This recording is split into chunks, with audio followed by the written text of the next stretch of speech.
right from Tata, Vedas, and everybody. We all were a startup initially when we started. Good morning, Mr. Akula. Acha, he's joined. He has joined. Okay, thank you. You are on mute. Just one.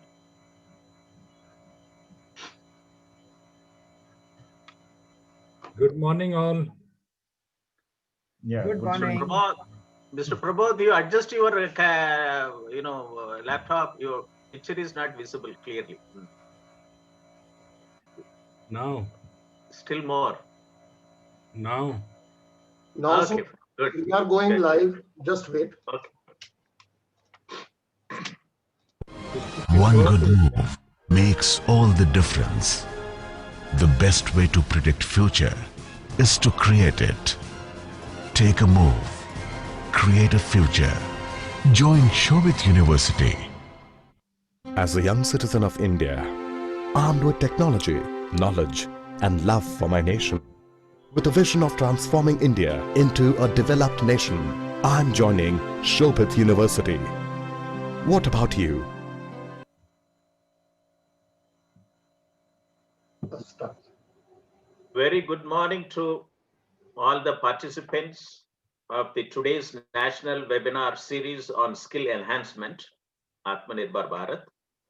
So with Institute of Engineering and Technology, Meerut, deemed to be university, and its centers of excellence, organizes this national webinar series on skill enhancement very periodically.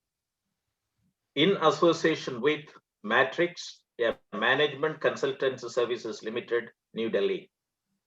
We welcome the Honorable Chancellor of the University, Shri Kanwar Shekhar Vijayendra, the keynote speaker, Mr. Kishore Jagirdar, Chairman and Managing Director, InfoPace Management Private Limited, and our close friend, Mr. Pramod Akula, CEO and Principal Consultant, Matrix. Today's topic is on secrets for building successful startups. It is a very important topic. It's being, addressed by the keynote speaker, Mr. Kishore Jagirdar. He has been a strategic management consultant, angel investor, and startup mentor. To inaugurate the conference, the webinar, by the Honorable Chancellor, Shri Kanwar Shekhar Vijayendra, I would like to introduce to the audience from India and abroad the Chancellor, Shobhit University. Shri Kanwar Shekhar Vijayendra is the co-founder and Chancellor of the Shobhit Institute of Engineering and Technology, Meerut, a NAC accredited deemed to be university, and Shobhit University, Gango, Uttar Pradesh. He is a prominent social entrepreneur based in New Delhi and carries leadership roles in many organizations. He has been nominated as the co-chairman of National Council on Education of ASSOCHAM, the oldest apex chamber of the commerce in India for the year 2021. Shri Kanwar Vijayendra is a persistent advocate of initiatives for education for all, secular values, crisis management through diplomatic and peaceful ways, and globalized systems of learning and harmonious coexistence. He has been instrumental in the development of a number of higher educational institutions in North India, including 2 universities, many research centers, an Ayurveda Medical College, College of Naturopathy and Yogic Science, and a 100-bed Ayush hospital. He is very actively involved with a number of social organizations. Acknowledging his contribution in the areas of education and other concern, he has been copiously honored and awarded. He has traveled widely in India and abroad to the countries like USA, UK, Germany, Australia, Russia, China, South Korea, Vietnam, Mongolia, United Arab Emirates, Mauritius, Rwanda, Uganda, and Croatia, etc., to participate in various professional, social, and educational activities. Shri Kanwar Shekhar Vijayendra is a passionate Gandhian avid reader, keen learner, a social speaker, an occasional poet, and a dreamer. We welcome the Honorable Chancellor of Soviet University, Shri Kanvarshid Vijendraji, to give the inaugural address of this national webinar series on skill enhancement. Good Over morning. to the Chancellor. Good morning, everybody. Thank you very much, Professor Moni, for inviting me and for rescheduling your schedule, because I was supposed to give valedictory remarks, but as I have to travel, I requested for some remarks in the inaugural session itself.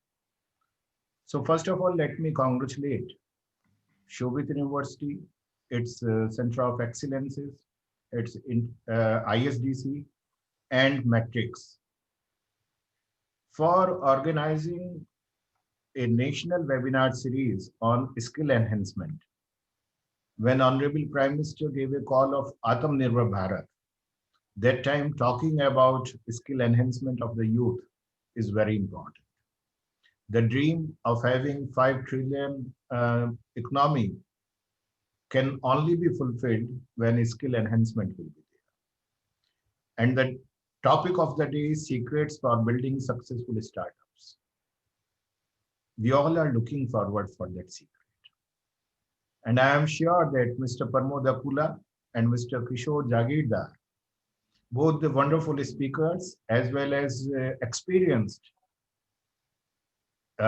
consultants, they will be in position to share some of the secrets with us all. When I look at the startups, what is the scenario today? What is happening today?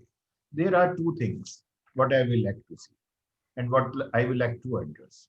One is that what are the things, what are the initiatives available? What are the initiatives taken by the government? What are the research studies are talking about? And second, my own perspective. If I look at the today's ecosystem of startups in India, the government since last many years is working very hard on it. When in 2015, we had a Startup India initiative started by Honorable Prime Minister. We all were thinking, what is this startup initiative is all about? A definition was given to startups. That is, startup is an entity incorporated or registered in India with following parameters, such as established not prior to 7 years, with annual turnover not exceeding 25 crore rupees, working towards innovation, development, and improvement of products and processes or services. If I look at this definition, the most important word what comes to my mind is working towards innovation. And this is what exactly we all are looking for. If I look at the second report, it says that more than 800 startups have been set up in technology only. I believe this is an inflated number. We must be having more, which are not properly recorded. Or by 2020, we will have around 11,500 tech startups, which will be established and which may be having a potential to giving employment of more than 250,000 technical people around.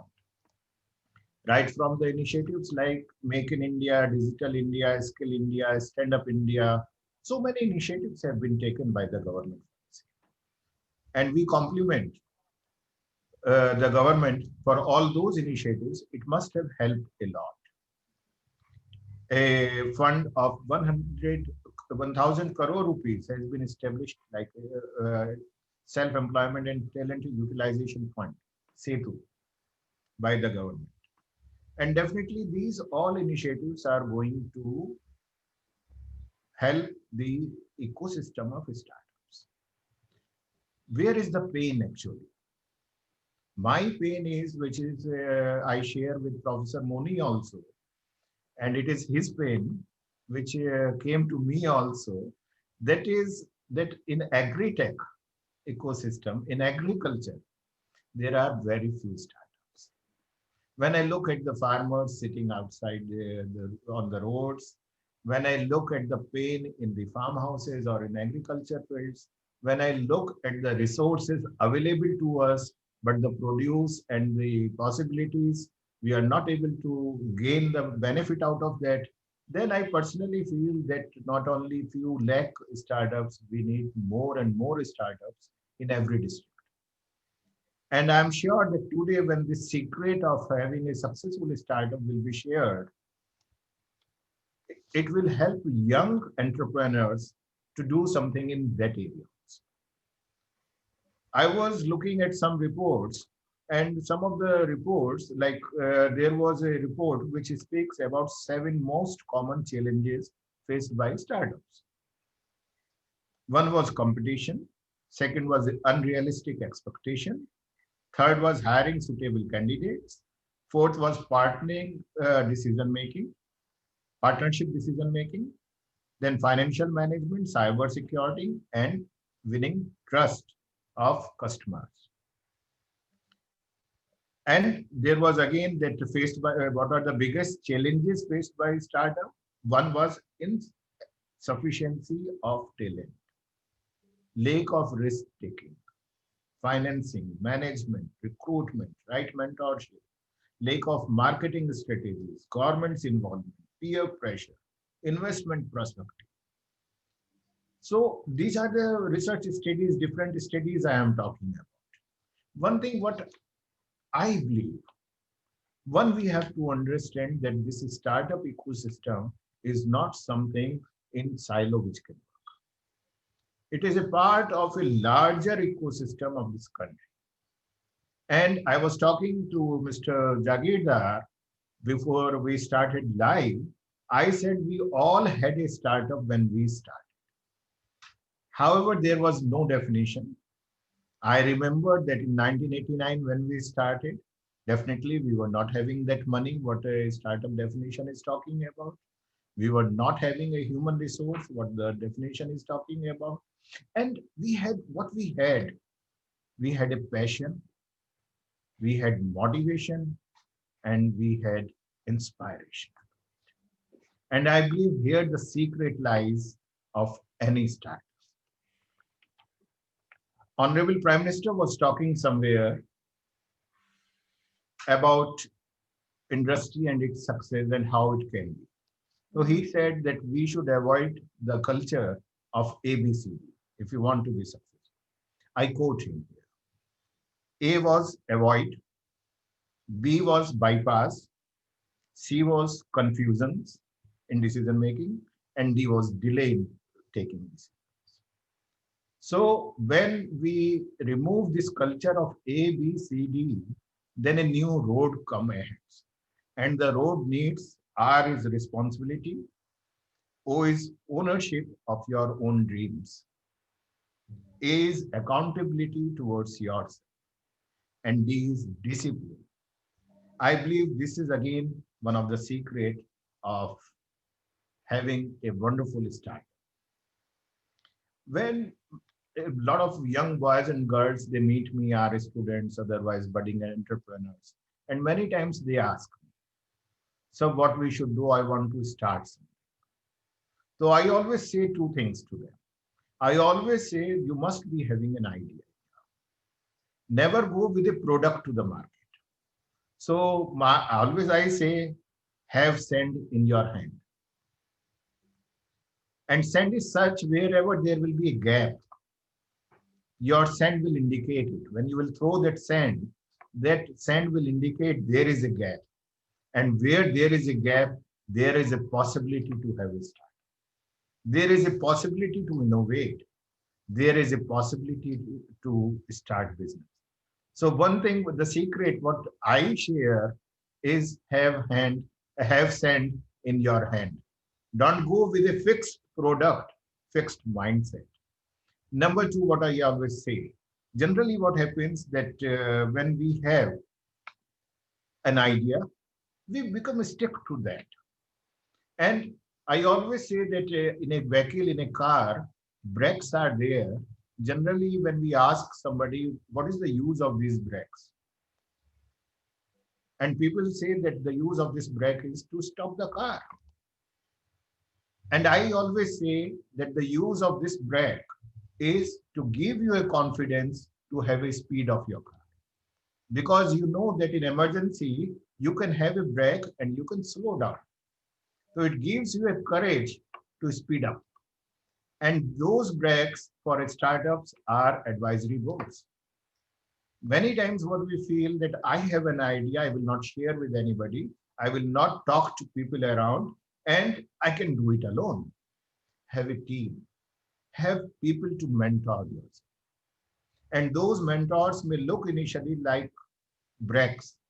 Those mentors can be your teachers, those mentors can be your family members, your father, your siblings, and even people like Mr. Parmoda Kula or Mr. Kishore Jani. But you have to have those brakes with you if you want to be successful. And the last, the most important, we always say to have a successful start, we should be motivated.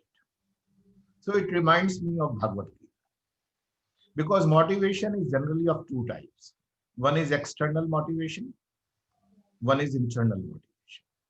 External motivation is with the circumstance.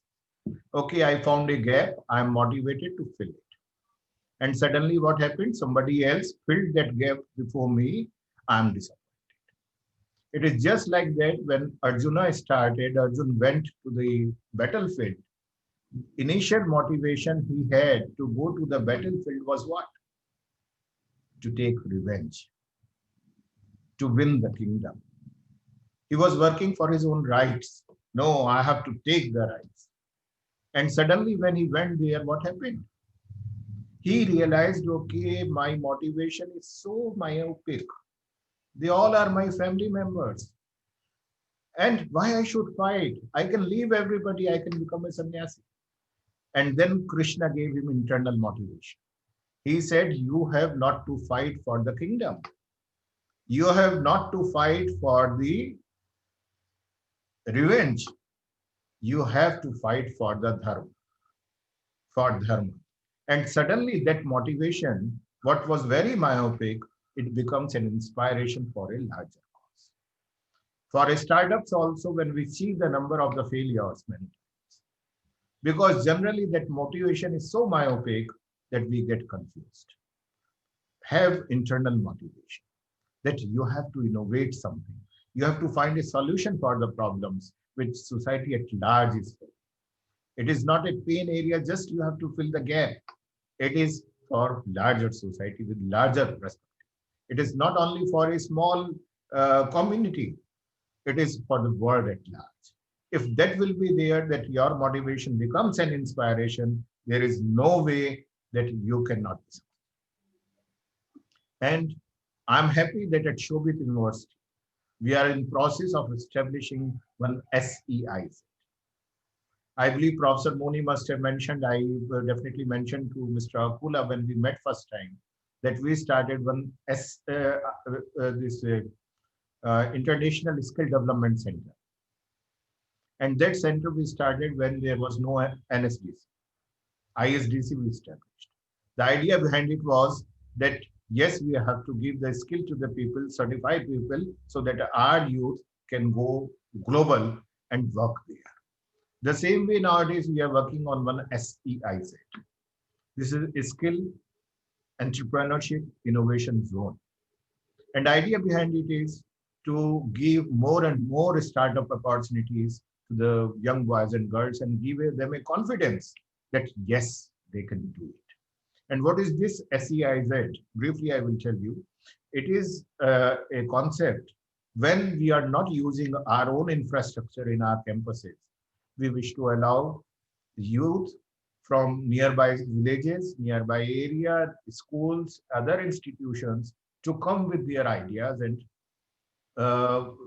work with us, use our infrastructure to implement them. And I am sure that once it will start, things will start changing. People have idea, they do not have somebody to hold their hand. They do not have those brakes. We want to give them brake to speed up. And this is what actually, for me, the secret of building successful startup is. So thank you very much, Professor Moni and Mr. Kishore Jagirdar and Mr. Pramod Akula, that today morning you all are talking about new startups, and I'm looking forward to have some more secrets for building successful startup, because I always aspire to have more and more startups in this country, because startups is the only solution we can achieve the target given by our honorable Prime Minister to all of us, that we have to become a 5 trillion USD economy soon, and we will be one day soon. Thank you very much, everyone. God bless us. Please stay safe. Thank you, the Shri Kanvarshekar Vijayanandra ji, that the Honorable Chancellor of the University, for your very innovative and way forward address, inaugural address, given in the national webinar on skill enhancement. As you rightly said it, that everybody has got a startup, but the definitions are getting changed depending upon what is needed.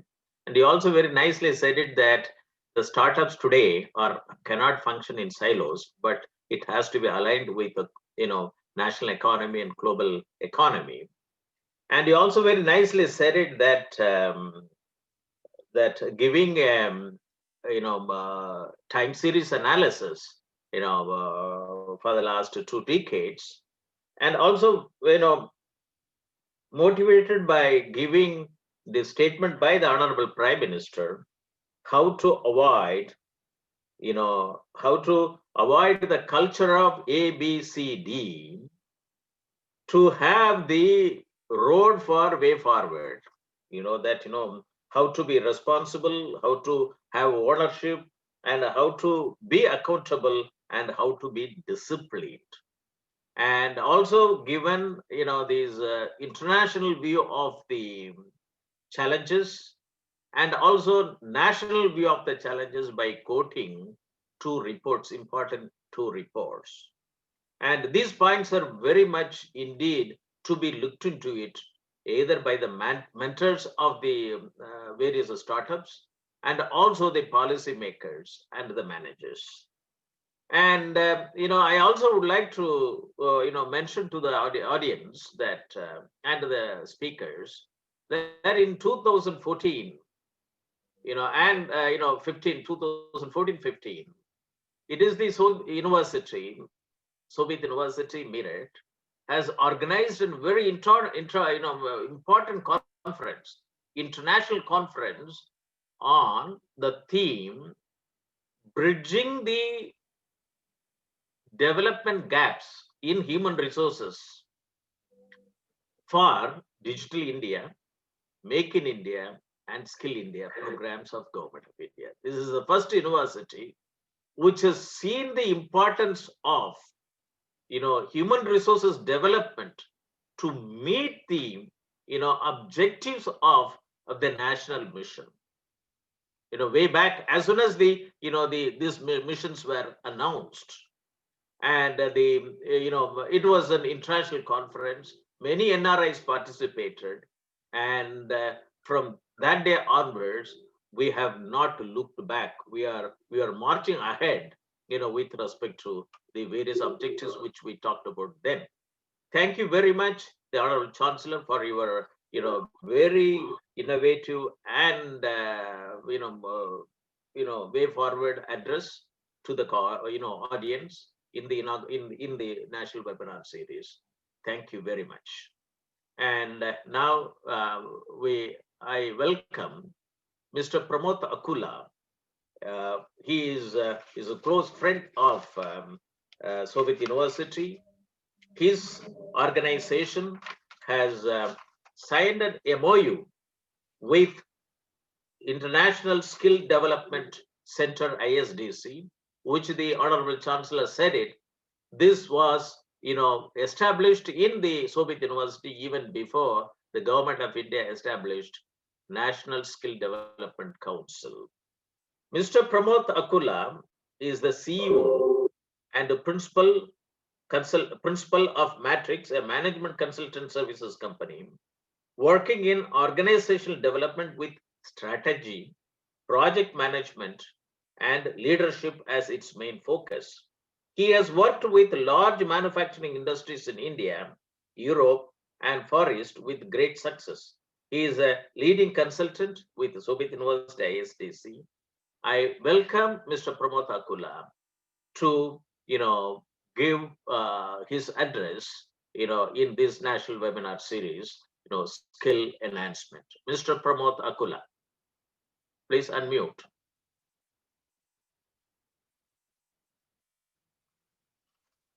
Please unmute. Mr. Akula, your mic is muted. Hello. Please carry on. Hello. Hello. Yes, yes. Good morning to all. And hello, you can hear me now? Yes. Can you hear me? Yes, yes. Okay. It is really a pleasure and an honor for me to address this auspicious gathering, and with the blessings of the Right Honorable Kumar Shekhar Vijayendra ji, Professor Moni, and of course my friend and colleague Kishore. I just will take a brief moment to introduce the topic. Kishore will of course take you through matters about him and his work after this. So if you'll permit me, I'll just go right ahead. You're able to see the screens? No. You cannot see the screen.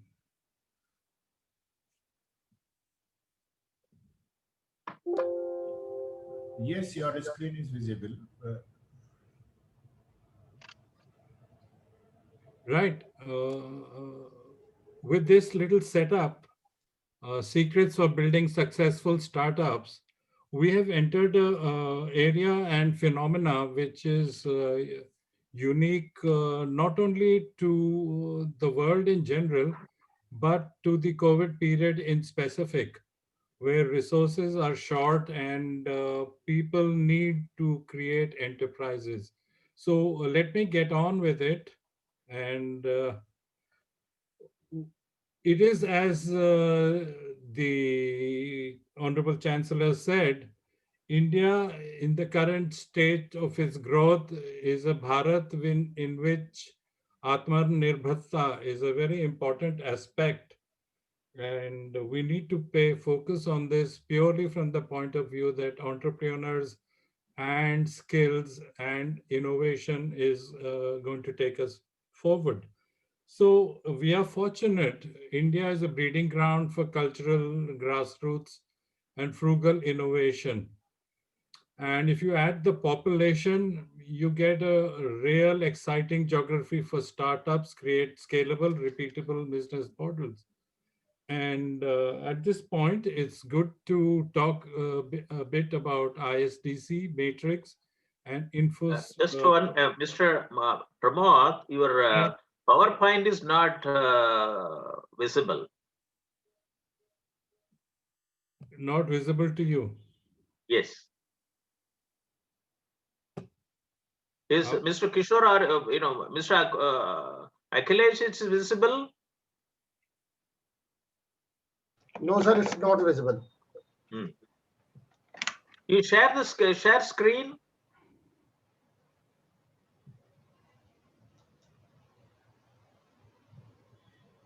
Now, can you see? Just 1 minute. No, sir. No. Well, anyway, I will just go through. Let's depend okay. on. You speak. You speak. Okay. Okay. Yeah. Let me go ahead with that. And now. Yes, sir. Your screen is not sharing. Yeah. Okay, coming. Okay. So as I said, ISDC matrix info pace form a very powerful combination whereby we are passing on innovation and ability to people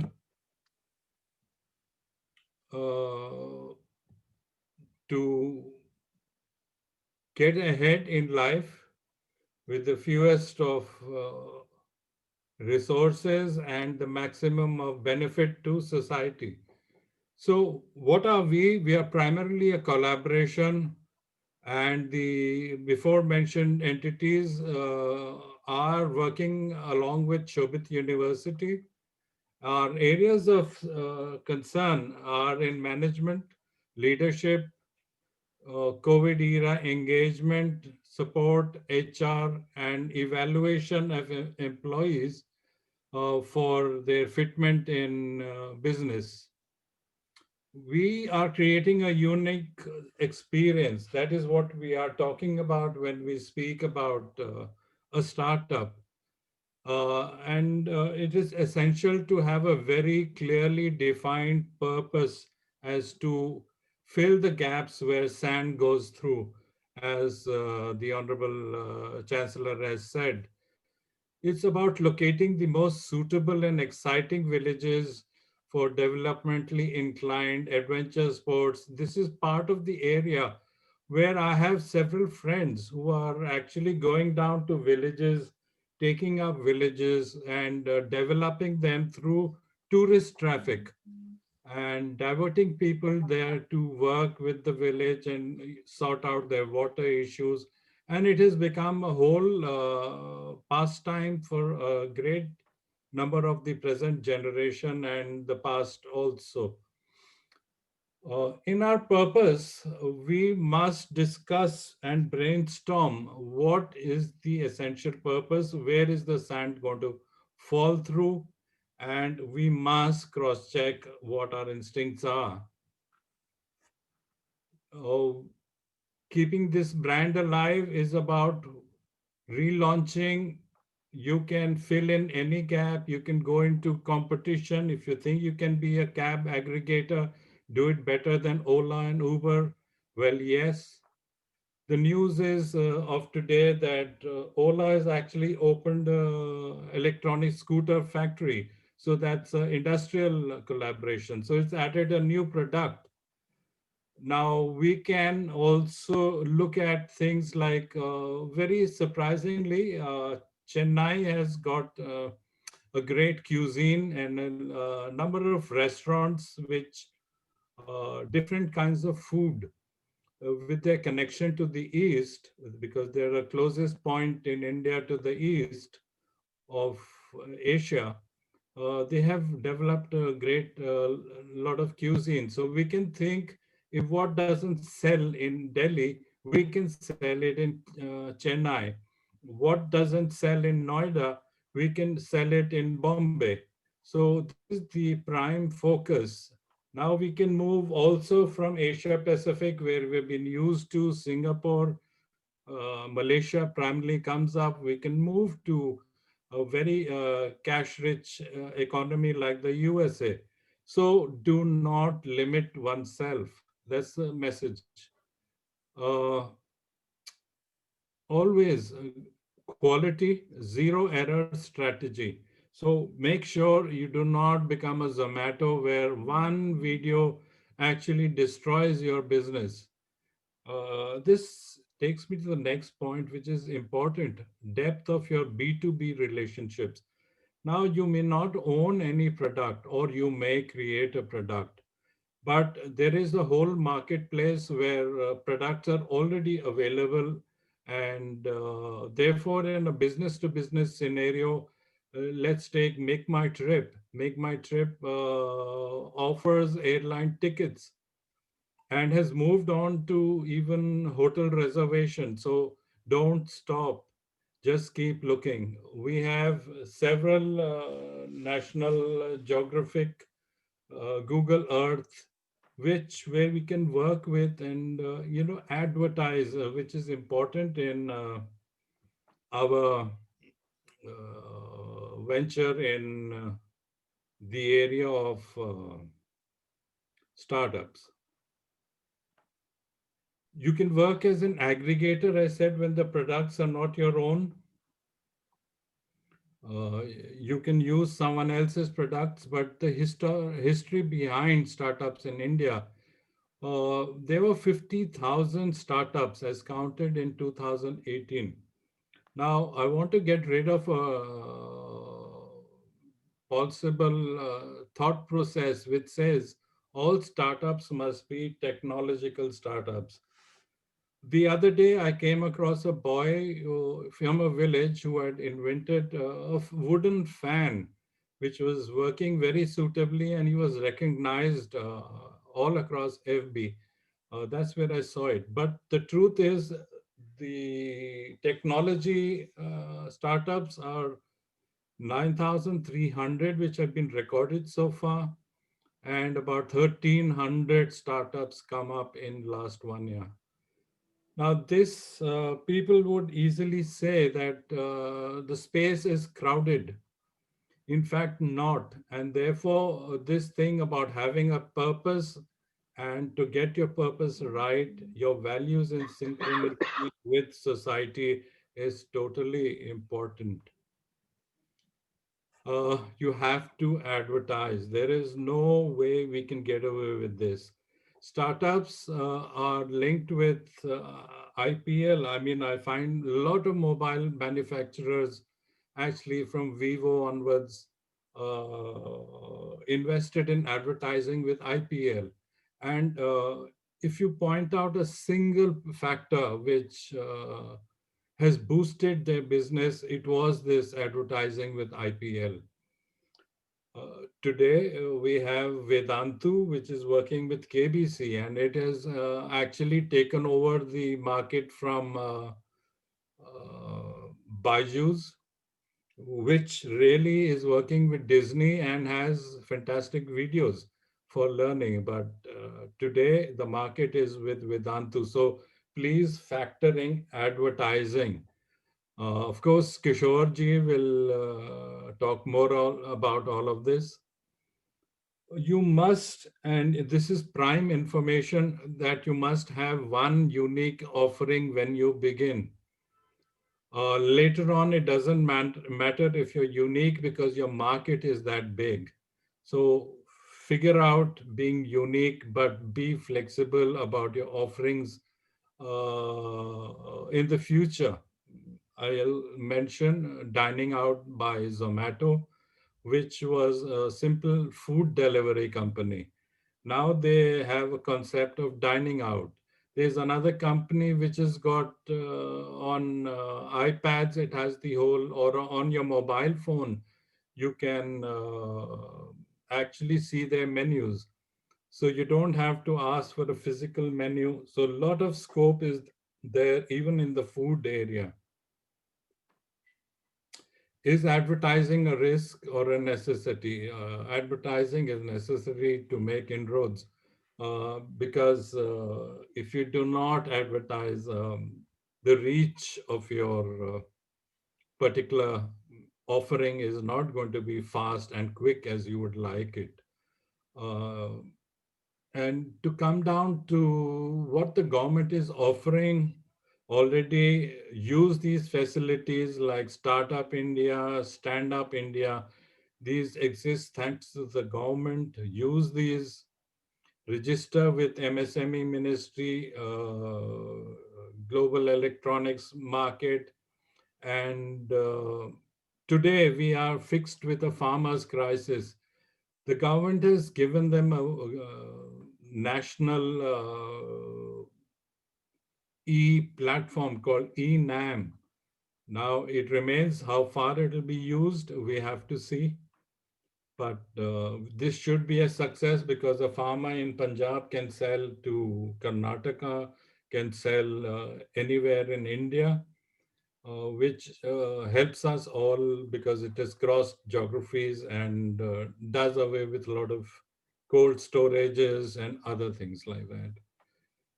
Finally, I'll speak two words on Kishore, my dear friend, who will now take over the proceedings, and he has a video which he will show you, I think.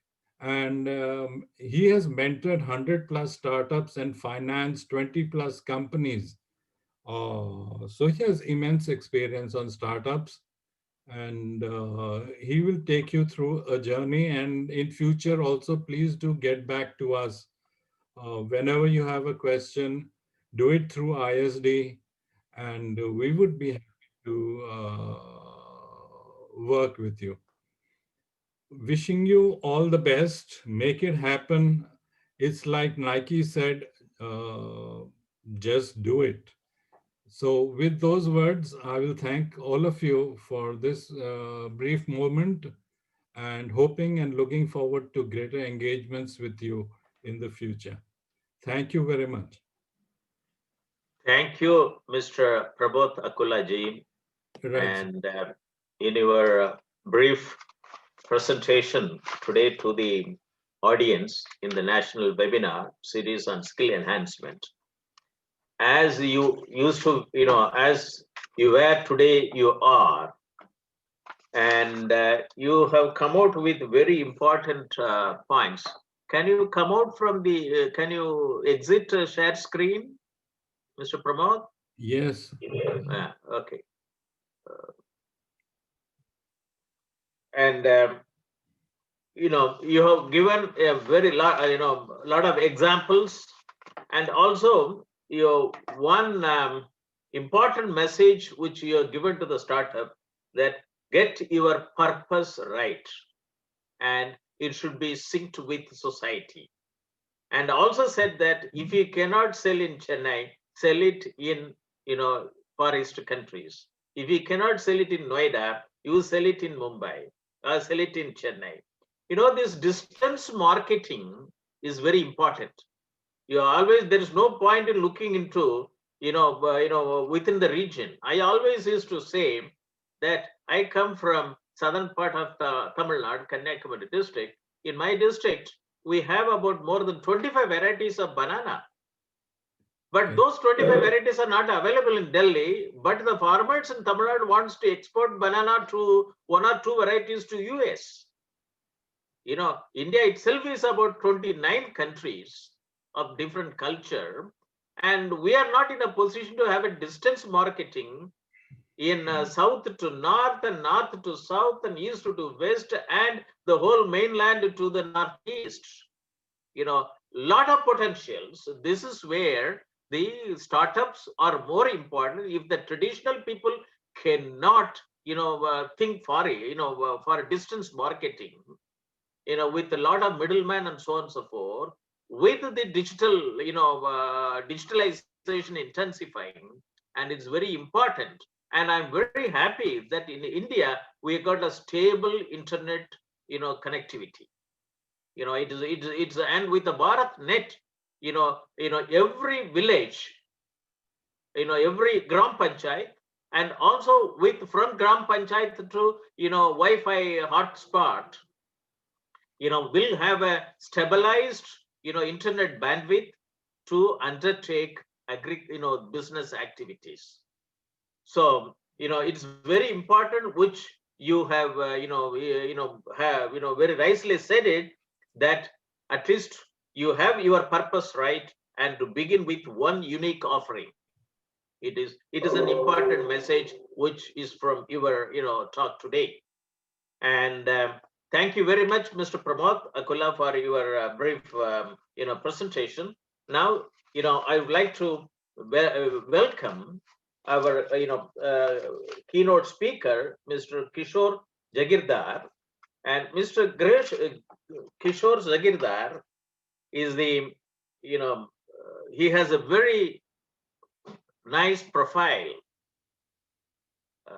Mr. Jagirdar, can you come online?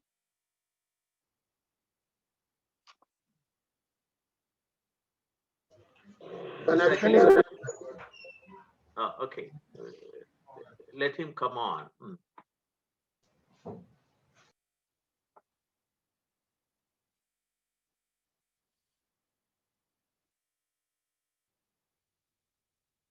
Can you speak to him, Mr. Akhilesh? Sir, I don't have his number actually. Number. Okay, just 1 minute. Let me. Okay, he's you know, he's he is relogging. Signal dropped.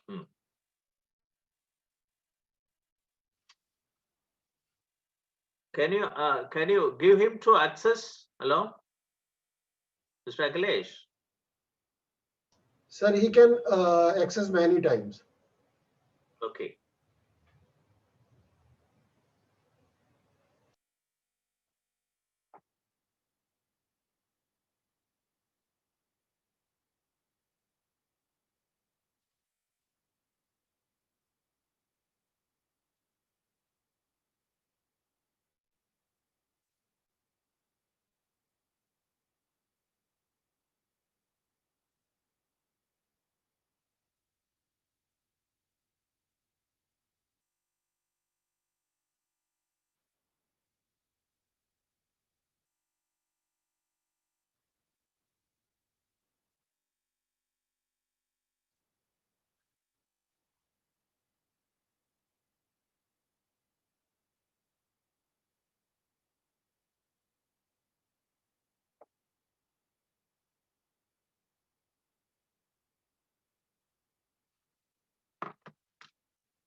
I have sent you the number. Yes, sir, got it. Please talk to him, and I will proceed with my introduction to him.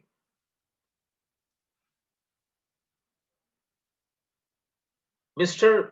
Kishore Jagirdar has his post-graduation in economics, MBA in marketing, and PG diploma in human resources management, and he is a strategic change management specialist.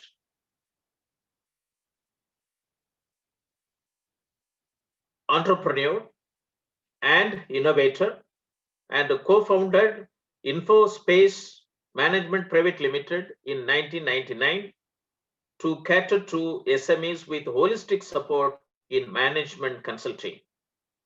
He has over 26 years of rich management experience. In the last 15 years, he has been assisting and working on various aspects of enterprise development strategies for the industry and initiated various programs on transformational change. He is a mentor and advisor to several mid-sized companies in India.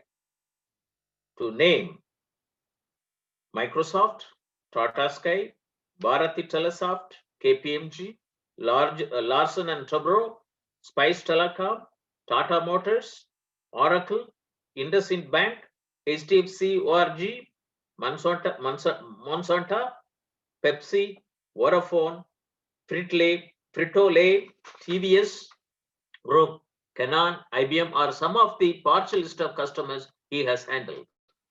He has also been an assessor in numerous competency development centers. He has presented research papers at several international conferences and handled over 8,000 plus seminars, workshops, and trained over 130,000 professionals.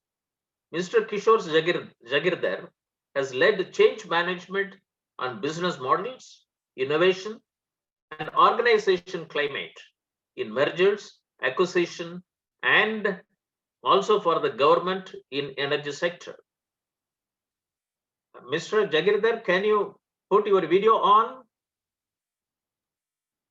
Infobase Management Private Limited, India's first strategic change management company, serving its customer as a growth partner, accelerating and pivoting businesses for over 21 years, solving unsolved problems creatively, innovating breakthroughs, thereby being a catalyst in transformational change.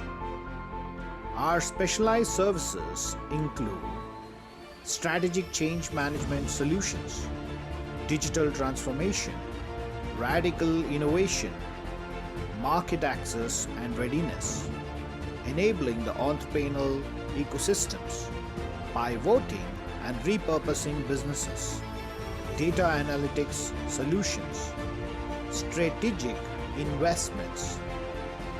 We offer an assorted basket of management solutions through our behavioral interventions, assessment tools, growth roadmap solutions in various verticals like education, healthcare, energy, retailing, automobile, IT, ITES, manufacturing, NGO, agri-tech, agriculture, and food processing industry, striving to contribute to the creation of India as a $20 trillion economy by 2030, thereby being the world's largest marketplace.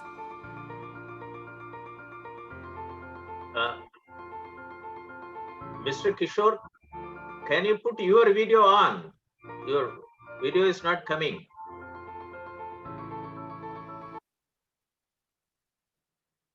Mr. Kishore Jagidar is delivered as a business coach. Let me complete, Mr. Kishore. Please, let me complete. He is delivered as a business coach, numerous workshops in India besides internationally and especially in ASEAN region. Hello, hello, Mr. Kishore. Mr. Kishore. Mr. Akhilesh. Can you hear me? Mr. Kishore. Can you hear me? Yes, can you? I have not completed. I will request you. Let me complete, and then you start making your presentation. Your photo is not coming. No, there is a technical issue here. That's okay. Fine, no problem, no problem. Let me complete, and then I will request you to start your presentation. Yeah. Okay. Hello. Yeah. Please go ahead. Okay, fine. Mr. Kishore has promoted numerous startups and social micro enterprises besides MSME clusters from the last 15 years. Is mentored over 100 startups and incubating over 230 innovations across Karnataka. As a chief business mentor at Entrepreneur Accelerator program, he continues to pivot businesses and assist in acceleration of growth from 2x to 10x using disruptive approaches and wide industry connect. He is also a founder to iLab Hub, a large startup ecosystem community, and iSETI Lab Incubator Foundation, which is driving innovations across digital educational institutions focused on accelerating idea to POC stages to commercialization and rapid prototyping.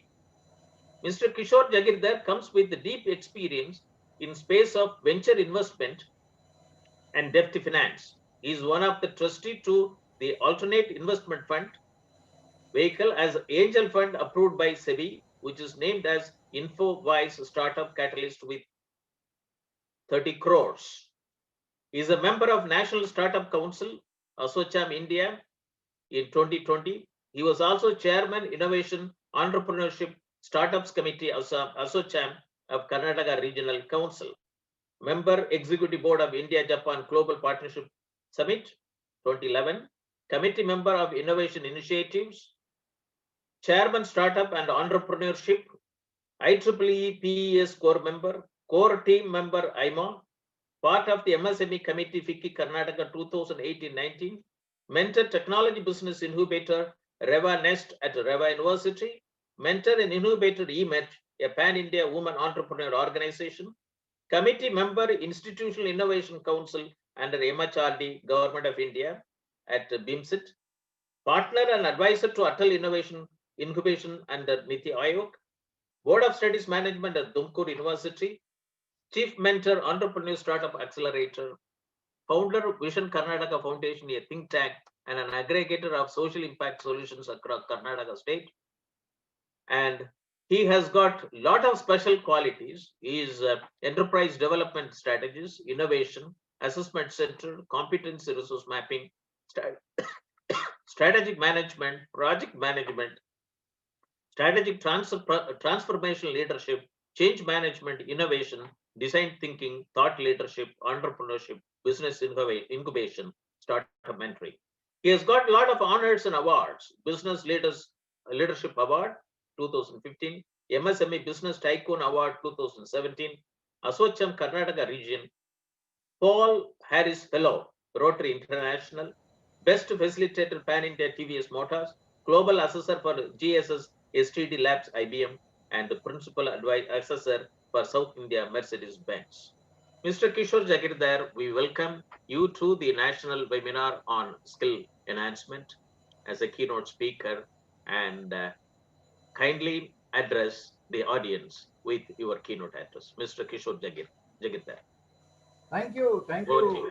Professor M. Moni. Thank you a lot, and I really feel very happy and delighted to be part of this initiative, and really congratulate the university and all the leaders behind that, with the Vice Chancellor, the Chancellor, and our Professor M. Moni, who is driving all this initiative.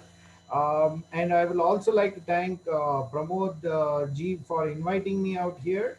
Um, as I begin, the topic given to me is about sharing on the secrets of building a successful startup. So, having mentored over about 100 startups now, and also incubated about 230 ideas. So, the deep insights from this, I would like to bring it out here in a very brief way, and would like to keep it very simple, because ultimately what we learn and what we like to project and what we pick up from the ecosystem is about how simplified we are in our approaches. Gone are the days when complex problems were solved by complex solutions, and certain section of the society would have a command over it, or they would have a privilege over it, while the rest of the entire majority of the population would be devoid of that kind of a privilege, and they would be forced upon to just follow the roost of what has been laid as a thumb rule, and just keep following that, and keep paying for that, so that those days are now gone. What we see today are on the scenario emerging open innovation. So India has moved on from a investment driven economy to a more innovation driven economy. We have just started climbing the curve and the cycle of this, where in the coming days the Atmanirbhar Bharat and all these schemes are the outcome of that demand, where we have to look at the problem statements that are around us, identify them, find the gap, as earlier the honorable speaker had put it across. We Mr. need to Kishore, find. your slide is not coming now. Yeah, I've got just one slide. Yeah. So this is the Your slide. slide is not visible. It's not visible. Okay. Yes. You share the screen.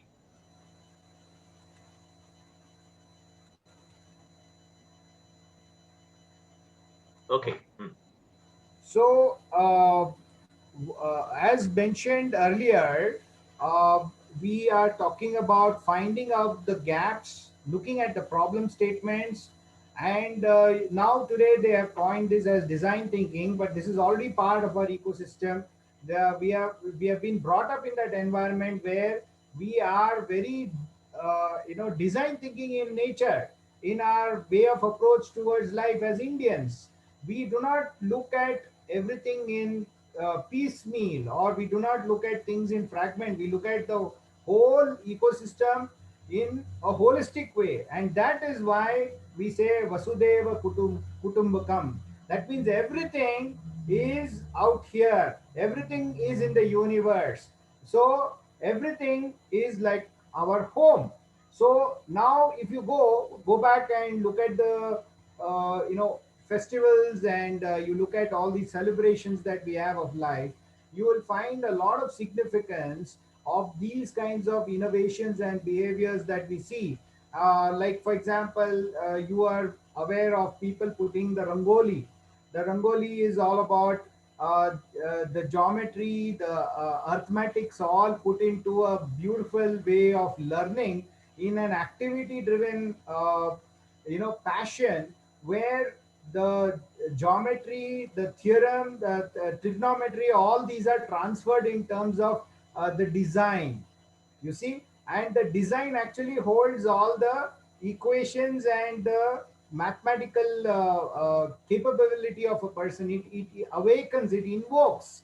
So similarly, what we have today is the challenge in front of us. We have, for the last 250 years, gradually forgotten that we are more capable, and we are one of the most iconic civilization and culture of being entrepreneurs. And entrepreneur quotient is deep into our ecosystem. It is in the way we live, in our upbringing. Innovation is a way of life. And I would like to quote, like, there are times when you might have a guest coming home after you've had your dinner, and there is all the food prepared is over, and suddenly you find that the guests have to be fed, and they then suddenly you find the mother at home, and the sister at home. Then they go up and then they look at all the things that are available, the resources are available, and then cook up something, and bring something which is exciting, tasty. At the same time, the resource management is happening there. So how does this all happen? This is an example of innovation in practice. This is an example of how resource management is done. And that's exactly where I see the skill that we already have being awakened, and we are now trying to focus that on how we can get back to the entrepreneurial track record. Because in this decade, and starting from 2020 and 2020 30, so we will be seeing a complete change in the trend, that education is not just about going to the campus and getting a degree certificate, but it is also about enhancing your skills and designing a career for yourself, which is not just about hunting a job by a degree certificate, but also trying to contribute back to the economy, contribute back to the ecosystem.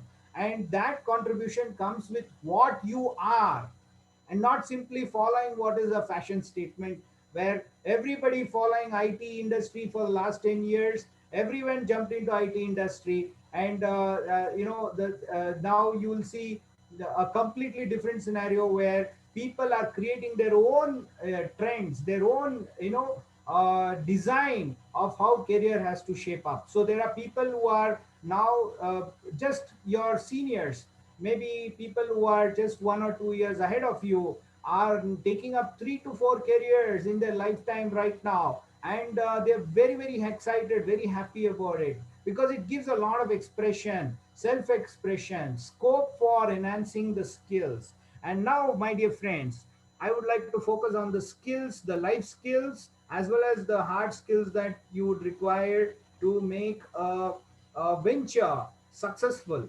And that I would like to showcase on this slide. I just want to avoid the distraction, and so that we can have more focus on what we are talking about. So as you see, in the last 80, 90 years, we have radically changed the face of the earth. We have done those things in mass production and industrialization, what we have not witnessed for thousands of years, where humans have coexisted with nature. But then this century, and in just one lifetime, we have radically changed everything. We have produced things which are not required. We have dumped a lot of things around which are not really in alignment of the utility. And that has resulted in abundance of waste. So therefore, it has created a lot of issues in environment. It has created problems in scarcity, that problem of scarcity of natural resources. Now, these problems have to be solved by the coming generation. So this now it all starts from 2020 and onwards. For the next 20-30 years, the entire focus would be on resolving the problems created by the previous generations with bad practices, and those things will become the way of life. Let it be in the area of water, food, air, or in the way we look at how resources have to be managed, then how we coexist with nature. All this becomes a kind of an opportunity. So therefore what we have is getting into a thought process of eco design. Eco design is coexisting with what is there in the natural system, and not trying to abuse it or ये तो कैसे बोल रहे हैं? into exploitation. So first starts आपके पास diary मिल जाएंगे क्या सारी? when we start a startup, or when we look into starting a business. The first thing, number आपके पास है, अगर आ जाए तो solving a problem you are passionate about. So look around you. मैं Delhi If you're talking about starting a startup, Mr. Kishore, Mr. Kishore, Mr. Kishore, yes, just 1 minute. There is a, some background talk is coming. Just 1 minute. एक बार आपसे पता कर लूं आपके पास कितनी minute Mr. Akhilesh, can you mute the mic? Okay, fine. Mr. Kishore, please carry on. so when we look at the problems around you, and what problems you have identified, and what are the gaps. So before you start any business, the first secret formula is to identify a problem statement which is actually a pain area of the society.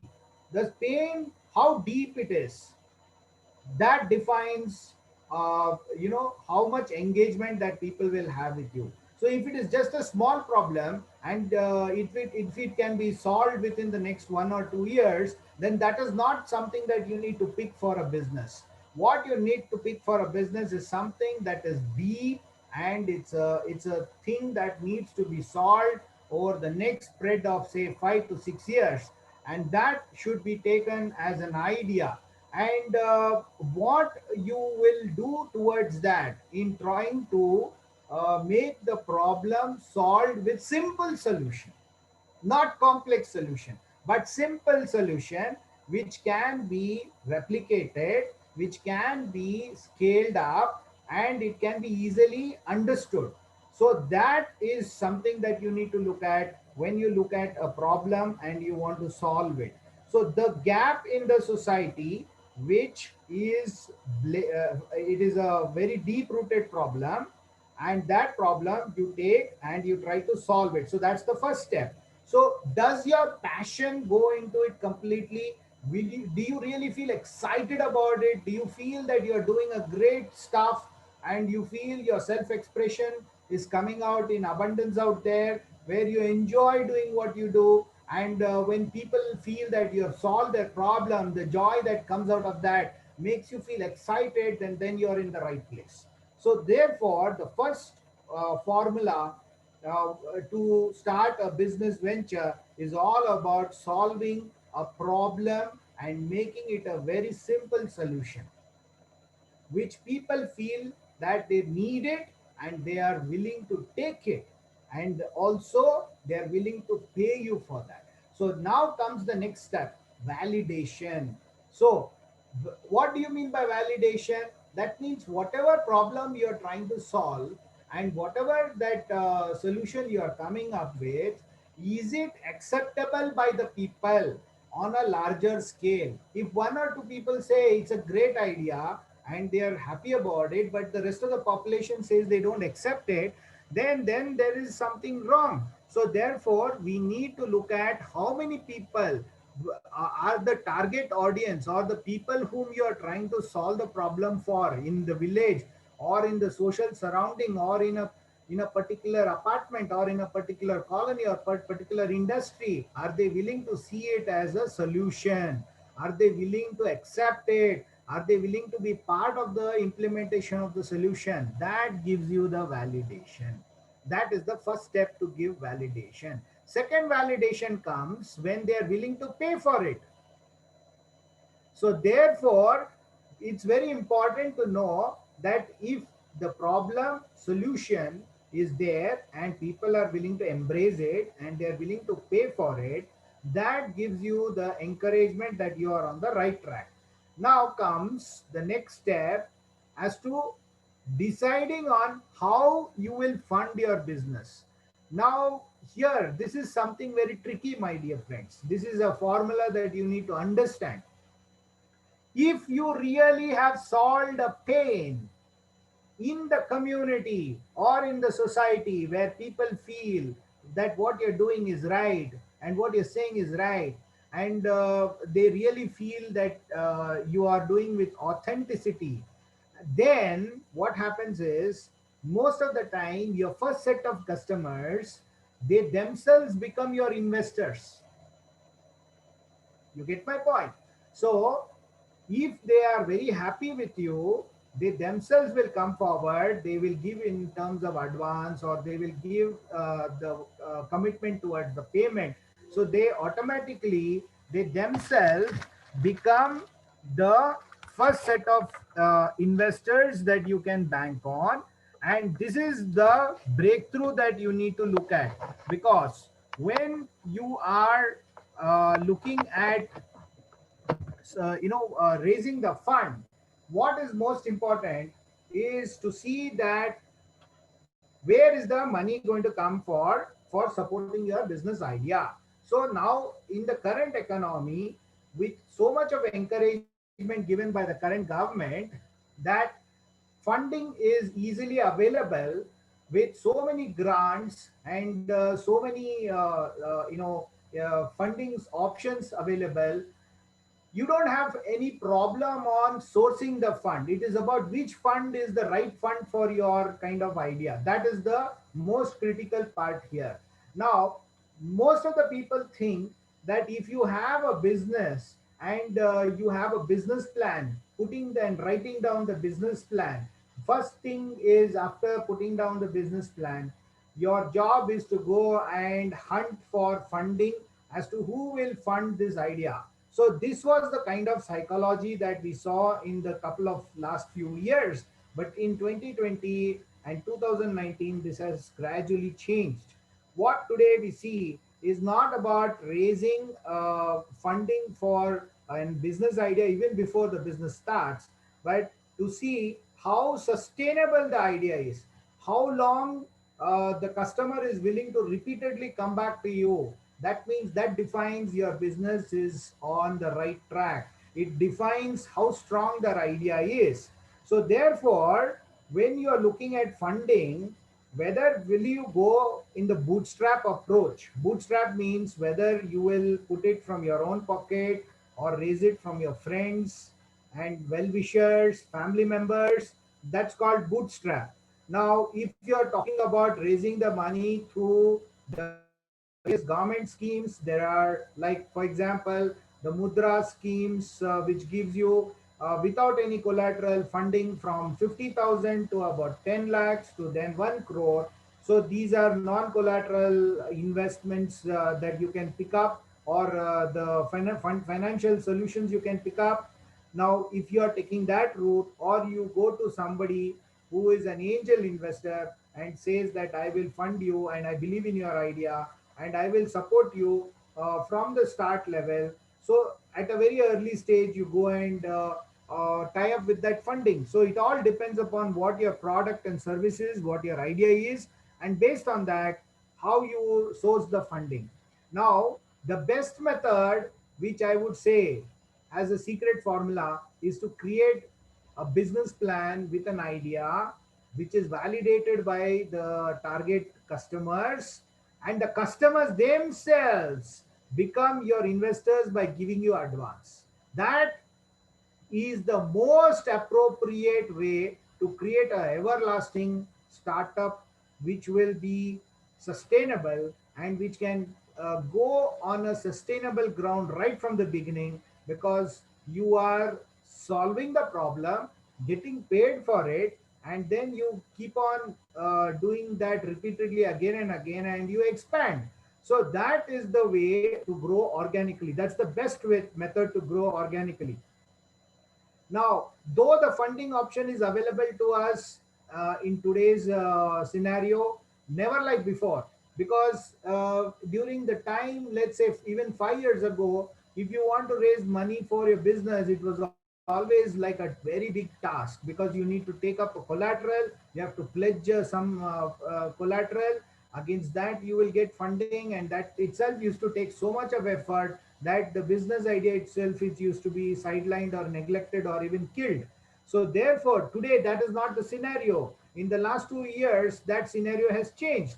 And Bangalore in India has become the second largest funding destination in the globe. And imagine you are in that country where this city, which is offering the second most funding option available in the globe, very close to you. That means there are ecosystems of incubators, there are ecosystems of various of support mechanisms, all very strongly available. So that has now spread across to other cities like Hyderabad, Chennai, Mumbai, Delhi, Noida. All these places are now coming up with that kind of capability and model. So therefore, the next part would be, how do you create relationships with your customers? Now that you have identified your first set of customers, how deep do you create the relationship? Now, I would like to typically give you an example. If you go to the nearest kirana shops or the supermarket where your family goes and buys, or where you go and buy things, you go and check out very carefully, why is that people repeatedly go to the same supermarket or the same kirana store for buying repeatedly? That is because if you check very carefully, it is the kind of ambience and the relationship that is created by this entrepreneur with you, where they will recognize you, they will pamper you, they will come, they will make you feel important. They'll feel that you are wanted, you are part of the ecosystem. And there are times when you walk into this kirana store, and you'll find that they'll say happy Diwali sir and happy Diwali madam, and they'll give you some sweet box, or they'll give you some discount, or they'll give you something which creates a delightful feeling and a relationship. And that is what is important. When you have acquired your first set of customers, how do you create more and more engagement with them, more and more business touch points with them? And it can be not just about business, it can be about small things which makes people feel very happy and creates a brand recall in their mind about you, right? So therefore, let me just give one example of, though it is from a movie, I think in the Munna by MBBS part 2, I think there was this radio jockey who creates a relationship with the audience by saying and greeting in a very wonderful way in the beginning, saying good morning Mumbai. That particular thing itself becomes a sort of a emotional recall, a brand recall, and people would look forward for that. And people feel connected to that, and they feel that this is their story, and then they feel that they won't look upon and expect the association, or they would expect the session to start. So therefore there's a good feeling, and that is called the relationship building. So now coming to the aspect of relationship building, also has another aspect where not only you get repeat business from the same customer, but that customer is also becoming your champion and sales ambassador to promote your idea to more and more people. and you in the process get more and more customers, right? It gives you the recommendation, and that's how, without having to do and spend a lot of money on the marketing sales, you are able to, through your delighted customer itself, reach out to more and more people. And that is the beauty of relationships with customers. So this is an investment, my dear friend. Now what I would say is, often in business we look at one aspect called ROI, that is return on investment. In this case, it is ROE, that is return on efforts. What kind of effort are you putting to build relationship? So that many returns you get. So therefore, the relationship building is the key as a secret formula. So now let me take you to the next step, and the next step is to be flexible. Flexible means no matter what challenge you face, no matter what problems you face, sometimes an irate customer may come and behave illogically with you. But then for illogical, you need to have illogical solutions, right? So therefore, what I mean to say is that the illogical behaviors or illogical situations which get created while you are trying to do transactions have to be dealt with flexibility. That means you need to be embracing the situation with magnanimity, and not say this is not my problem or this is nothing to do with me, get lost. You cannot go with that attitude. You need to be flexible, you need to give some space, and you need to empathize with the the people who are the stakeholders in that situation, so that you will be able to come up with better solution, or you can learn from those situations and create a better way to prevent such further challenges to emerge from the beginning itself. So therefore, it is very important to be very flexible. It is not about being like a square or a rectangle or a triangle.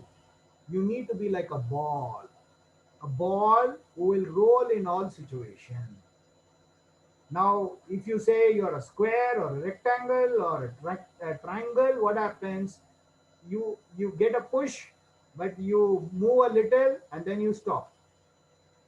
But as an entrepreneur, you need to be like a ball in all the situation. Nothing should be stopping you. Nothing should come between you and your dreams. That is the flexibility I'm talking about. Then comes always play an active role. That means what you need here is about leadership. There are things here that you can pick up. It's called the situational leadership. That means in that situation, what you do matters more than giving yarn about how to be a good leader, or trying to read about what is a good leadership and trying to master that and be a good speaker. That doesn't matter. But ultimately, are you walking the talk? Are you doing what you're saying? That matters a lot. And that is what we talk about here as being an active role in whatever you do. We need to take the upper hand. We need to be the center of all this in the cause of what happens. So we have come across a lot of people. They say they are the managing director of the company, and they have a big office, they have big staff and all that. But then there are times when this managing director will also will not hesitate if he has to serve coffee or tea to their customers, or will have to be flexible. I've seen one of these hospitals, which is a very big hospital in in Bangalore, known for eye surgery and eye treatment, a specialty hospital called Narayana Netralaya. And the chairman and the CEO of the hospital, once at least in a day will come out, stand outside at the gate of the hospital and greet all the customers who are coming, and ask them if they have any problem and talk to them and try to solve things themselves. Then he will also offer tea, coffee to them and make them feel special, important. So that is the magnanimity. That is the kind of humbleness That is the kind of active participation, active leadership that is required for your own business. That means you need to be on the front of what solution that you are providing, and the business you're running. It should not be some kind of a ego massage where you say, I'm sitting in my cabin and so many people are working for me. No, that is not the way to do it. So the next part is, we don't get comfortable. That means they say nothing grows in the comfort zone. There is a big saying, you must have heard about it. Nothing grows in the comfort zone. What do you mean by that? Nothing grows in the comfort zone means the moment we become satisfied and we say this is it and we become comfortable, we stop learning. Our skill development or our ability to develop with new learning does not happen. It goes down. So therefore, constantly we have to be in the place of learning new things. And for learning new things, you need to have appetite of risk taking. You need to step out of your comfort and say, it's okay. I know I will be afraid. I know I'm going to fear the sense of fear. I'm also going to fear. I'll be fearing this sense of fearing itself. And then I also know that I will have to embrace that fear. And for this, in that advertisement, I would like to quote, I think Mountain Dew advertisement, which says, "Dar ke aage jeet hai." So wherever we come across this new situation or something that we have not handled before, the fear hijacks our mind. The fear takes over. And that is when we have to say, it is okay. Being afraid is okay. The moment you embrace it, the fear does not have any more control on you. You have an upper hand on yourself. So therefore, it's very important to recognize that whenever the new things are to be learned, there is a certain degree of discomfort and you will feel uncomfortable. You will feel that people will laugh at you. It's okay. That is how you come to know new things, and you are able to master about it. You will be able to climb over it, and you will be able to do something differently, so that when the challenge again comes into your life, you do not have to run away from it, but you will proudly stand there and deal with that situation. So therefore, my dear friends, the most critical component of the day-to-day learning in an entrepreneurial journey and a successful startup is not to get comfortable. Never ever get comfortable. Always be on the go. And as long as you're going, that's how it is. You must have seen a lot of people who have retired and taken retirement, and they have come out. And you see some of the people who have retired, after retirement also they start becoming very vibrant, energetic, and they become extremely excited in life. Why? And why is that some people after retirement just go down, they just collapse and they just melt away? Why do you think all this happens? Because those who have discovered even after retirement the feeling that there is no retirement, because life is not about getting retired. Life is all about being active till the last stage. There is always something new to learn every day, every second, every moment, till the last breath of my life. And as long as I'm connected to that, I am active, I am young at heart. Age cannot defeat me. And that's when I see more and more excitement to see things and deal with my past, deal with past experience also completely afresh. So no matter, even if I repeatedly do the same thing for several days, several months, and several years, I am willing to look at again every episode, every task as a fresh quality, as a fresh thing that is coming into my life, without having any prejudgmental biasness of what I went through in the past. I won't bring it out here, but I will look at it again as a new thing, as a beginning of a new journey. Every time I do it as if it is a first time. And that is when life becomes exciting, because life keeps changing, keep throwing challenges. keep showing new things, and that's when startups in the startup scenario, every day every customer you meet will be a totally new experience. The same customer also will give you different experience every time. So therefore, my dear friends, don't get comfortable. So that is one of the secret formula in having to build a successful startup. And then finally, there are many other points, but I wouldn't want to dwell on that. The next point I would, and the last point I would focus on is largely to be patient. To be patient means what? It is to believe in the self. It is to believe and say that whatever I am standing will take time, and whatever I am standing for will take its own, evolution. It will take its own time to manifest. So therefore, let me wait till the right moment arrives. That means everything in life happens only when you are ready. So only when you are ready will the right customer come to you. Only when you are ready, the right moment of success will happen. Only when you are ready, then you will be open to the new learning, right? So therefore, for that, the biggest quotient here is to be tolerant and patient.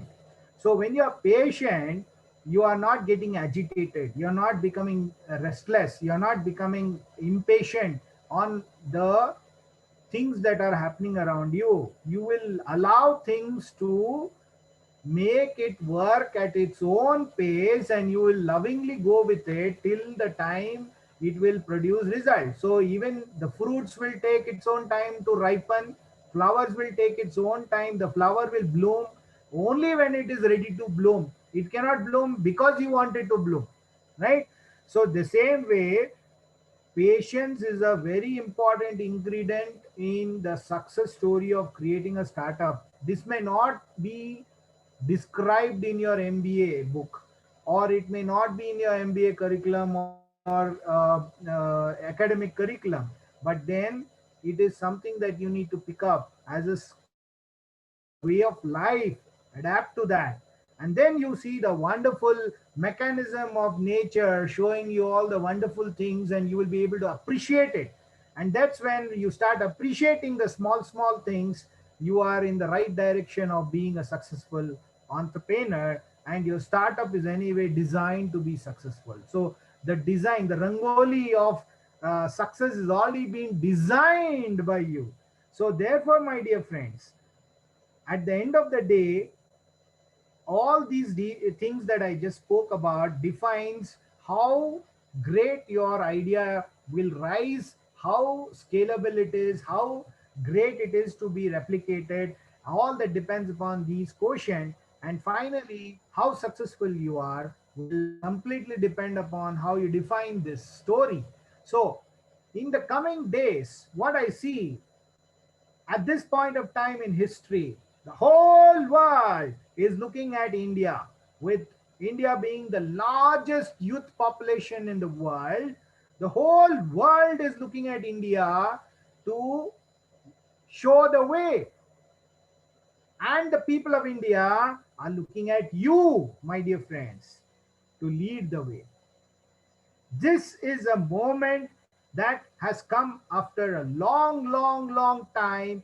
This is your destiny. Seize this moment and be, there for it. Grab it, stand up to it, create your own storyboard, because in the coming days people will talk about you, what you did, how you made it happen, how you contributed, and that will define how the shaping of India from 1.5 trillion economy, let us look at 20 trillion economy to be created. Let every state in the country take 1 trillion challenge, and let's see if we can cross 20 trillion turnover and show the world that we are the largest market in the world by making one startup. Every one startup becomes successful, and let that story go to the rest of the whole world. And that is the kind of opportunity that you have got, my dear friends, which has not been given to any one of us in the previous generation.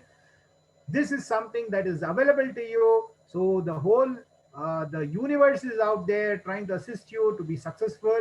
Take it and you know, write your own storyboard and let your destiny be your making. So with this, I would like to stop here, and I would like to take questions if you have any. Thank you very much, Mr. Kishore Jagirdar, for your very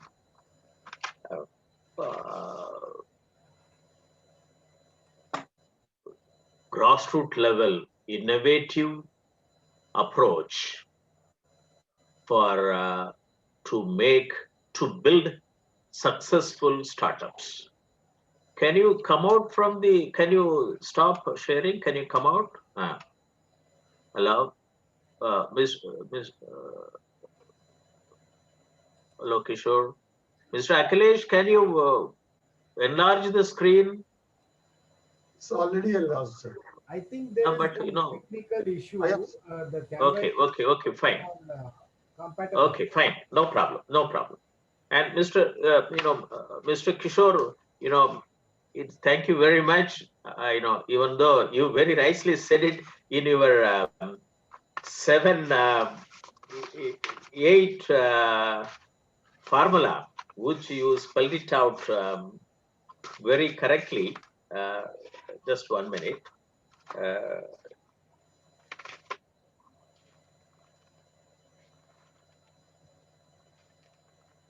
On the whole, you talked about and very nicely created a good storyboard to the youths, that the secrets for building successful startup, apart from other activities, apart from other framework, there are about 8. You said it very clearly that you solve a problem that you are passionate about. And many of the startups who are interested to engage in, to establish that this is a very important thing, this is a first step, that solve a problem that you are passionate about it. If you are passionate about it, you can cross the bridge, even if there is a lot of flood comes in. And this is where you can achieve what it is to be achieved. It is a very important, formula, a principle which you have put it. Then after identifying a problem, you also said it very clearly that don't look into a problem which is 1 or 2 years. Can be, it can be immediately solved. It should stand on the ground that at least for 5 to 6 years. It means that don't look for a problem which is immediate strategy. You should look for a medium term and a long term, not a short term. Then the next step which you talked about is that find validation, whether your problem statement can stand on the ground. And validation is very important. Second is that decide on how you will fund your business. There are a lot of schemes are available. Then how to, decide on, to fund your business. And more important is that then creation of relationship with your customers. And you very elaborately, talked about these points, that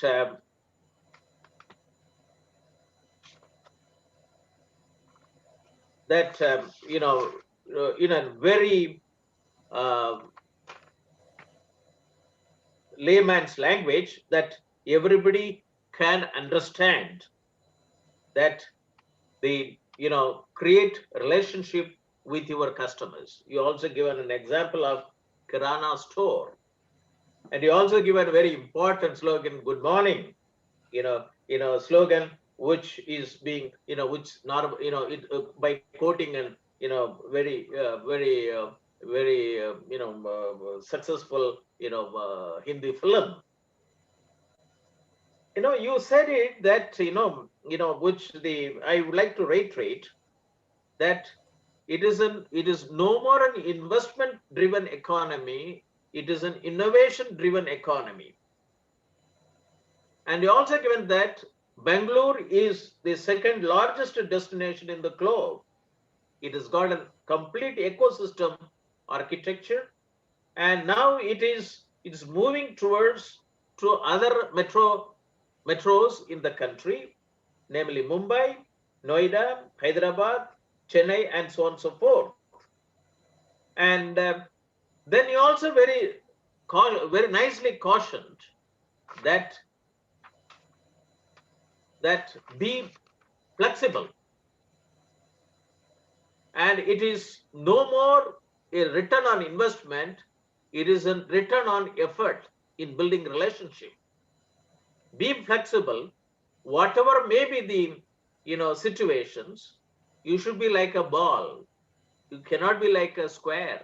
It cannot be like a rectangle. It cannot be like a triangle. You also you be always, play an active role. Don't get uncomfortable. You don't be sitting at a comfort zone. You always don't stop learning. You also given an example after retirement. Many people, that always be active. And I am one of them. Mr. Kishore Jagirdar, I'm 67. I'm also, a commenter this category. I'm very happy that you talked about how many of the retired bureaucrats and technocrats and technologists, be passionate about what they are doing it. And he also very nicely said it, be afresh. And for startups, you given a very other important advice is that you always be afresh. For you, every customer is a new experiment. Like for doctor, every patient is a new patient. Now, this these 8 principle, golden principle, I would like to call, even though you call it as a secret formula, but these are all golden principle. And many of the startups don't get such advice. That there are a lot of systems are available. You have got, incubator, aggregator, mentor, and government systems and so on and so forth. After this, I would like to, give my own way of looking at, in addition to what you talked about it, that these 8 principles are to be called golden principles. And it should be put it as a, calendar in like a daily calendar. This also has to be put it framed in every startup, office room, board room, and solve a problem that is passionating you, find validation, decide on how you will fund your business, create relationship with your customer, be flexible, always play an active role, don't get comfortable, and be patient. Okay, very nice, Mr. Kishore. And I also would like to, spell out some sort of a way forward. And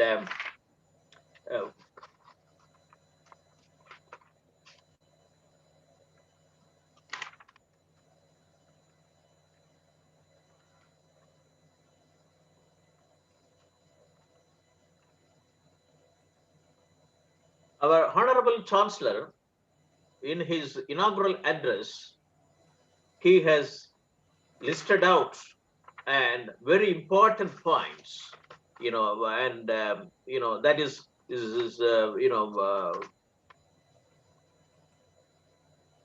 listed out a historical background, a time series analysis, which he talked about it. And this is regarding the ecosystem. The government of India have an Atal Innovation Mission. It is a flagship initiative to create and promote a culture of innovation and entrepreneurship across the length and breadth of our country. And I'm very happy to note that you have covered this point very effectively in your address. Even though the Startup India started in 2015, Niti Aayog has come out with an action plan 2016 to accelerate spreading of the startup movement from digital technology sector to a wide array of sectors, including agriculture, manufacturing, social sector, healthcare, education, etc., and also from existing Tier 1 cities to Tier 2 and Tier 3 cities, including semi-urban and rural areas. You covered very effectively in your 8-point formula. There is an ecosystem architecture besides an entrepreneur itself. Here you defined an entrepreneur very effectively, that it is no more an entrepreneur based on return on investment, it is a return on entrepreneur, knowledge investment. And the startup ecosystem consists of various stakeholders, including incubators, accelerator, mentor, investor, service provider, and educational and research institutions, governments, and big companies. Almost all states in India have announced their startup policies. When you are finishing your talk, you gave a very clarion call that why only we talk about 1 trillion, 5 trillion economy.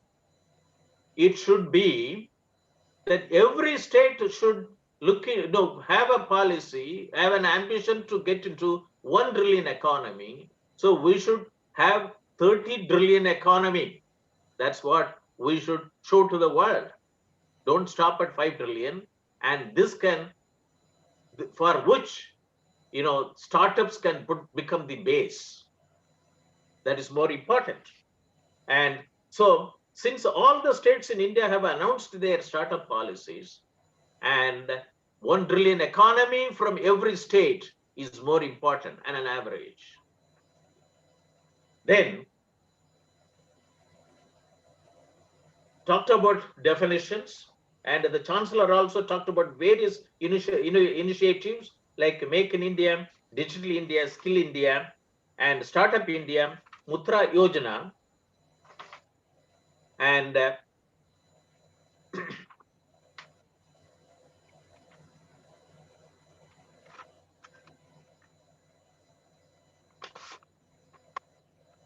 Setu, self-employment and talent utilization, e-business portal.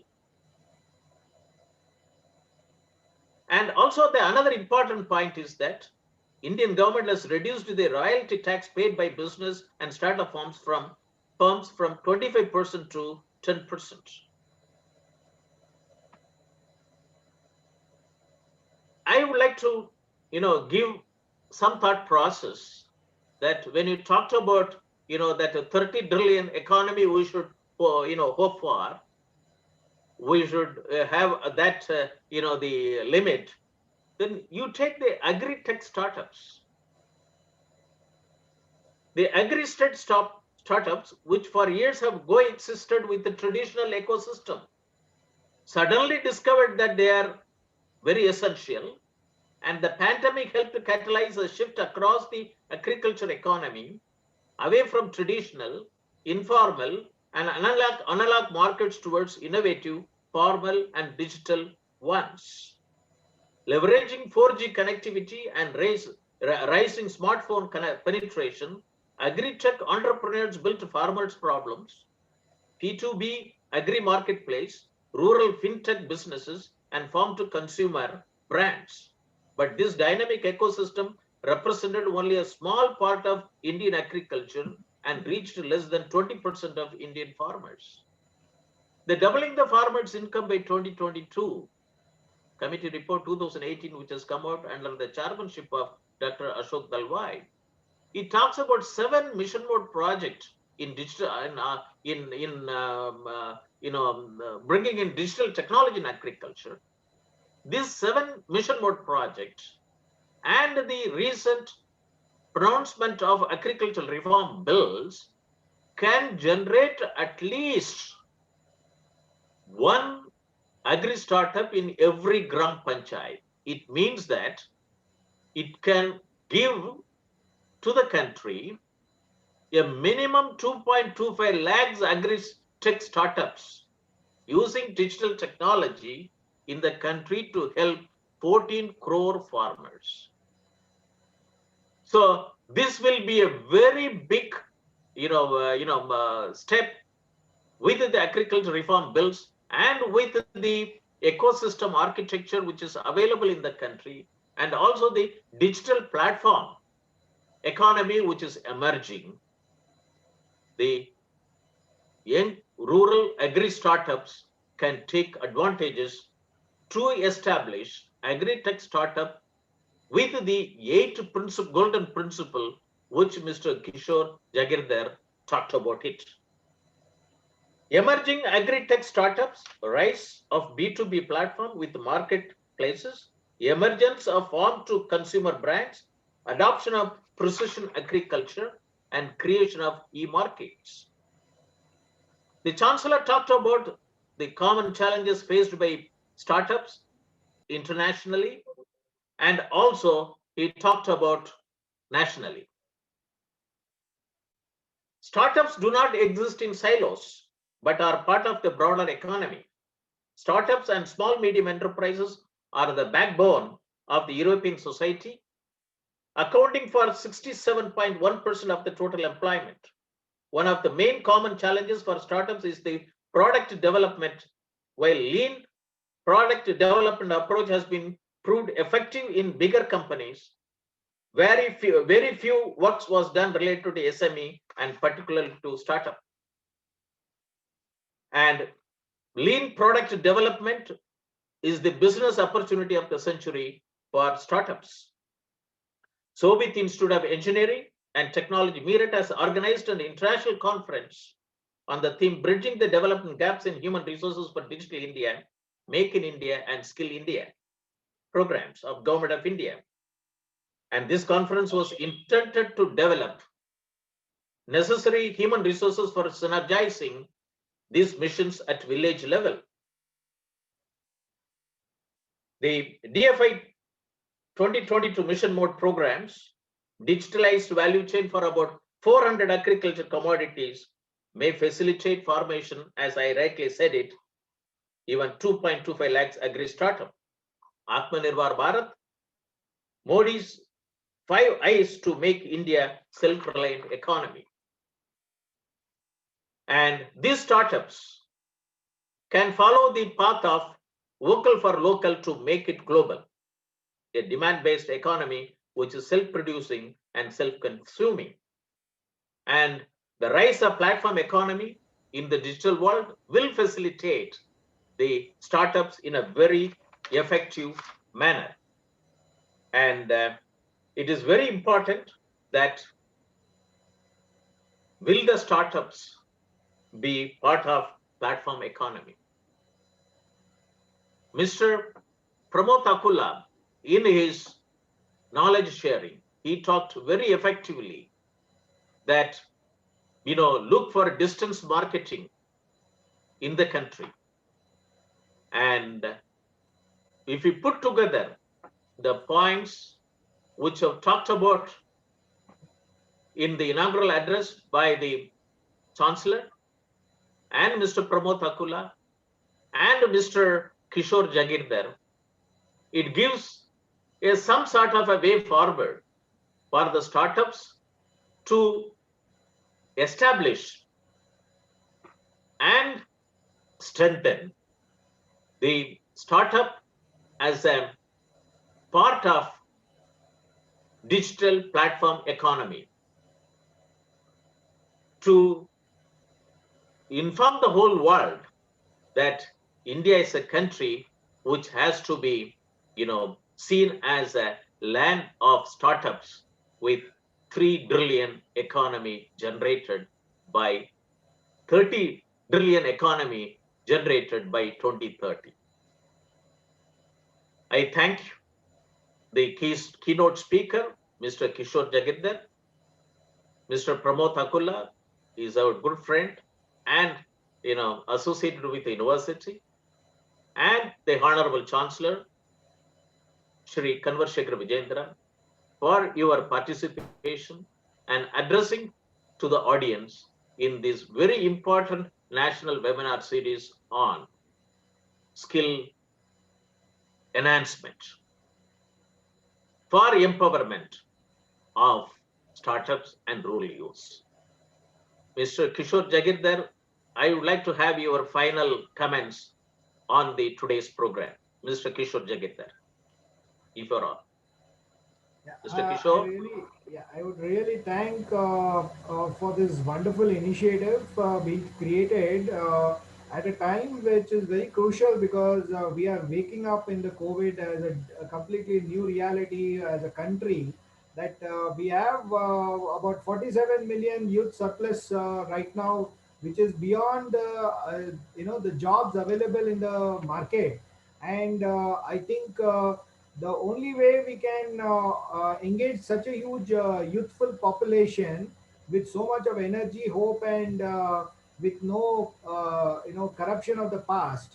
So therefore, when a new future has to be created, the whole opportunity in converting this entire surplus population into a startup culture, and in the process creating the startup culture and creating employability is something that will become one of the most core national what do you call movement across the country in the movement in the next 2 3 months time. You will see this trend now starting, and this is a trend which has not been witnessed anything like this until the time when for the freedom movement people were fighting to free India from the foreign yoke. The same way, this is a movement that will now be required for the youth to awaken and understand, and everyone from the previous generation also to be part of the supporting mechanism on this to make it happen. And I think this is the future of this country. And to quote somebody, who had told me, there are two things that I would like to just quote here as a closing remark.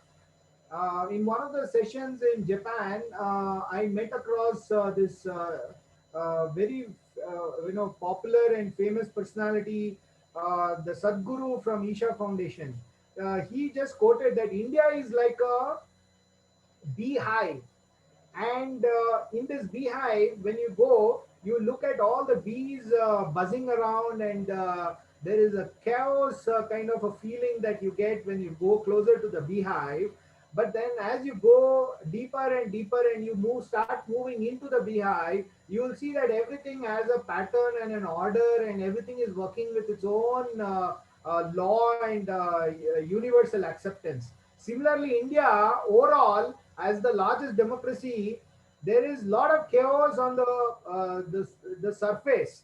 But as we go deeper and deeper, we are the only nation in this planet having so much of diversity that keeps us completely different from the rest of the world. And that is what has now been displayed, where there are one time there are protests, but there are other people coming from the protest itself starts innovation, and from the protest arrives all solutions which were never thought about before. Instead of accepting and going by a conformist approach, now people are going with a non-conformist approach with divergent thinking, just on specific thing like, why should I accept uniform for everyone? Why can't I express my individuality, my colorfulness, my colorful affiliation? So that is one thought process which is emerging very strongly on the scenario. I think we need to embrace that. So let us not get confused with what's happening.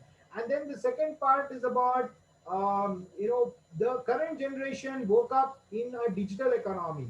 The current generation has seen things of prosperity and things which were not witnessed by the last previous 3-4 generations, because the previous generations had to struggle to get even one milestone achieved, and with a lot of stretch in their lifetime.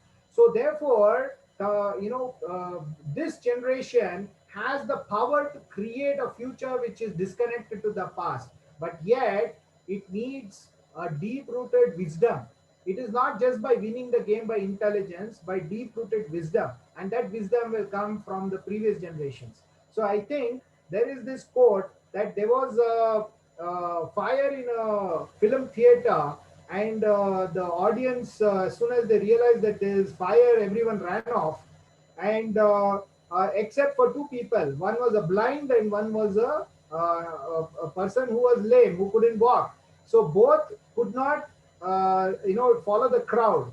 So what automatically happened is that the lame person sat on the shoulders of the blind person and guided the blind person to navigate through the entire place and then go and reach the objectivity of safety.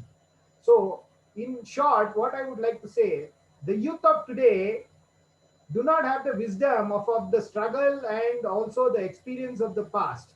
They need to be, shared with that wisdom, and they have the ability to do anything that is possible. There is nothing stopping them. They can do and cross beyond any boundary, and for that, I feel the generation from the past have to help them navigate, and that is where the blending of the several generations together will happen to create a completely new storyboard of something that didn't exist earlier, and a completely new alignment which is happening. So I wish you all the best, and I feel that this initiative is a fantastic initiative, sir. I would like to congratulate all of you, and I would like to recommend that more and more of these sessions to be done, so that more of these wisdoms can be gained.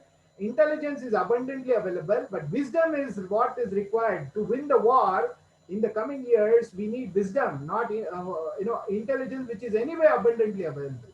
So that this kind of sessions will really help them, and I'm really grateful to you for having invited me into this and the beginning of this. So thank you very much, and wishing everyone the best. And I'll always be there providing my service if required in the effort that you're doing. Thank you very much. Thank you, Mr. Kishore Jagit there. And I'm, very much impressed by your very, very, thought-provoking and composed talking, that what is needed. You answered almost all queries. Why? How? By whom? For whom? What is it? All 5 W's and 1 H you answered very effectively. And my request from the university is that, and please join with university in this movement, and you also be the part of this national webinar series on skill, enhancement. And your, video of your, company gives a lot of, ideas for working together. So my request will be that please join with us very effectively, and let us work together in making the startups, through skill enhancement, enhancement very effectively, for as a deep-rooted movement for making the country as not on return on investment based, but return on efforts based. Thank you very much, and we'll continue to collaborate and cooperate together for the national cause. Thank you, Mr. Pramod Thakkula and Mr. Kishore Jagirdar. And I also thank Mr. Akhilesh Singh from the university for making the program very successful. Thank you very much. And we close the webinar. Thank you. Thank Thank you you. very much.